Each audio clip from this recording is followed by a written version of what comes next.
আমি এই ঘটনাটা কখনো রেকর্ড করার সাহস করে উঠতেই পারিনি, কখনো লিখে রাখারও সাহস পাইনি। কারণ আমি সেই রাতের কথা মনে হলে এখন আমার ভেতরটা কেন জানি কেঁপে ওঠে, কেন জানি সেই ভয় আমার অন্তরকে চাপিয়ে ধরে। আমার নাম সাখাওয়াত, খুলনা জেলার কোনো এক স্থানে। আজ থেকে ঠিক 2 বছর আগে আমার সাথে ঘটে যাওয়া সেই ভয়ঙ্কর ঘটনাটা আমি আপনাদের সাথে শেয়ার করতে চাচ্ছি। যদিও আমার ভেতরে এখনো ভয় কাজ করতেছে। আমি তখন নতুন একটি ফ্ল্যাটে উঠেছি, শহরের একদম শেষ মাথায়। বেশিরভাগ ফ্ল্যাটই খালি, ভাড়া কম ছিল, তাই বেশি প্রশ্ন করিনি। প্রথম 3 রাত সব ঠিক ছিল, কিন্তু চতুর্থ রাত থেকেই শুরু হলো খুবই আশ্চর্যজনক কিছু ঘটনা। রাত প্রায় 1টা, আমি ফোন দেখছিলাম। হঠাৎ উপরের ফ্ল্যাট থেকে ভারী কিছু টেনে নেওয়ার শব্দ,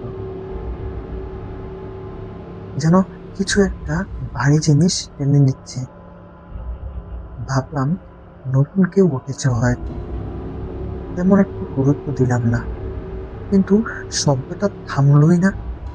10 মিনিট, 20 মিনিট, আধা ঘন্টা, ক্রমাগত আওয়াজটি যেন আমার কান ধাঁধাপাড়া করে দিচ্ছিল। একই শব্দ বারবার, যেন কেউ একটি ভারী আলমারি বারবার একই জায়গায় টানছে। বিরক্ত হয়ে দারোয়ানকে কল দিলাম। সে বলল, ভাই, উপরে ফ্ল্যাট তো তালা মারা। আমি বললাম, অসম্ভব, আমি এখনো শব্দ শুনছি। তুমি আমার সাথে মিথ্যা কেন বলছো?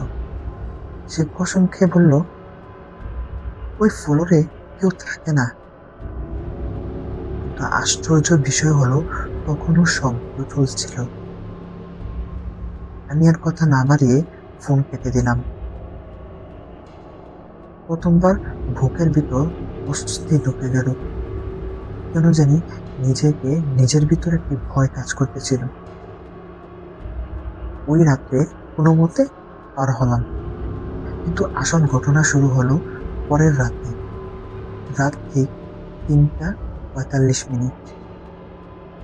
হঠাৎ ঘুম ভেঙে গেল, কারণ কেউ আমার নাম ধরে ডাকছিল, খুব আস্তে, খুবই আস্তে, দরজার বাইরে থেকে। আমি প্রথমে ভাবলাম স্বপ্ন দেখছি হয়তো, তেমন একটা পাত্তা দিলাম না। কিন্তু ঠিক তখনই আবারই শুনতে পেলাম, এবার খুবই পরিষ্কারভাবে, দরজা খোলো। কণ্ঠটা অদ্ভুত ছিল, না পুরুষ না মহিলা, সূক্ষ্মভাবে, যেন অনেকদিন কথা বলেনি। আমি বিছানায় বসেছিলাম, নড়তে পারছিলাম না। তারপর দরজায় টোকা দিল,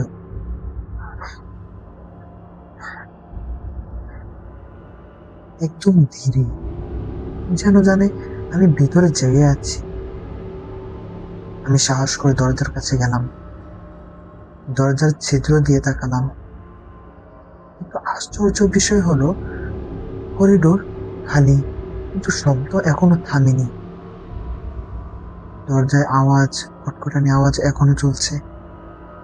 তখন বুঝলাম শব্দটা বাইরে থেকে না, দরজার একদম গা ঘেঁষে কেউ দাঁড়িয়ে আছে, ঠিক দরজার সাথে লেগে, এত কাছে যে ছিদ্র দিয়ে কোনো কিছু দেখাই যাচ্ছিল না। আমার হাত পা সবই ঠান্ডা হয়ে গেল। আমি পিছিয়ে এলাম। তখন দরজার নিচ দিয়ে ধীরে ধীরে একটা ছায়া ঢুকতে শুরু করলো।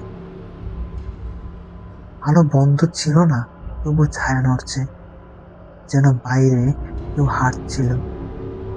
কিন্তু ছায়াটা উল্টো দিকে নড়ছিল, উল্টো দিকে, মানুষের মতো না। আমি দৌড়ে বেডরুমে ঢুকে দরজা বন্ধ করে দিলাম। পুরো রাত লাইট জ্বালিয়ে বসেছিলাম, আর নিজে মনে মনে ইস্তিগফার করতেছিলাম। সকাল হলে দারোয়ানকে জিজ্ঞেস করলাম। সে আমার কথা শুনে একেবারে চুপ হয়ে গেল। তারপর বলল, ভাই, আগের ভাড়াটিয়াও এসব বলতো। এক রাত্রে হঠাৎ চলে গেছে, কেউ আর থাকতে পারে না এই ফ্ল্যাটে। তার কথা শুনে আমি হেসে উড়িয়ে দিলাম। নিজেকে বোঝালাম মানসিক চাপ হয়তো, তাই একটু এদিক ওদিক এত কিছু শুনতে পাচ্ছি। কিন্তু শেষতটা আমি কোনোদিন বলবো না। সেই রাতে কোনো শব্দ ছিল না, অস্বাভাবিক নীরবতা, এত নীরব যে নিজের হৃদস্পন্দন শুনতে পাচ্ছিলাম। তার ঠিক 3:17 আমার চোখ নিজে থেকেই খুলে গেল। আমি নড়তে পারছিলাম না, ঠিক যেন স্লিপ প্যারালাইসিস। কিন্তু এবার আলাদা কিছু ছিল। আমি অনুভব করলাম কেউ আমার বিছানার পাশে দাঁড়িয়ে শ্বাস নিচ্ছে। গরম বাতাস আমার মুখে লাগছে। আমি চোখ ঘুরিয়ে দেখলাম একটা মুখ আমার মুখের 1 ইঞ্চি দূরে। কালো, কুচকুচে কালো, চোখ নেই, শুধু ফাঁকা গর্ত। সে হাসছিল, শব্দ ছাড়া হাসি।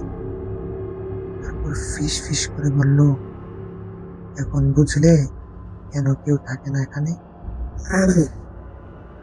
আমার বুকের উপর চাপ বাড়তে লাগলো, শ্বাস বন্ধ হতে লাগলো।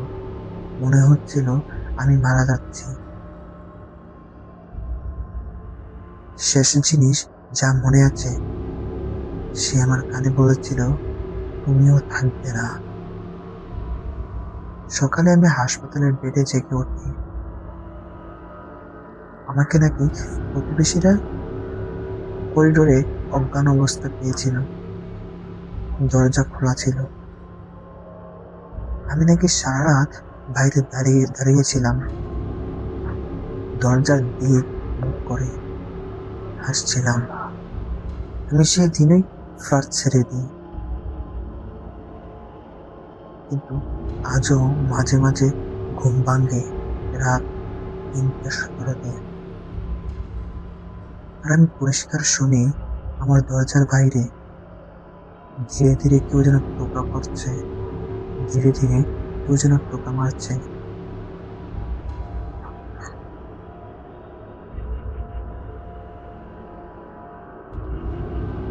কারণ সে এখনো ভাবে আমি এখানেই থাকি।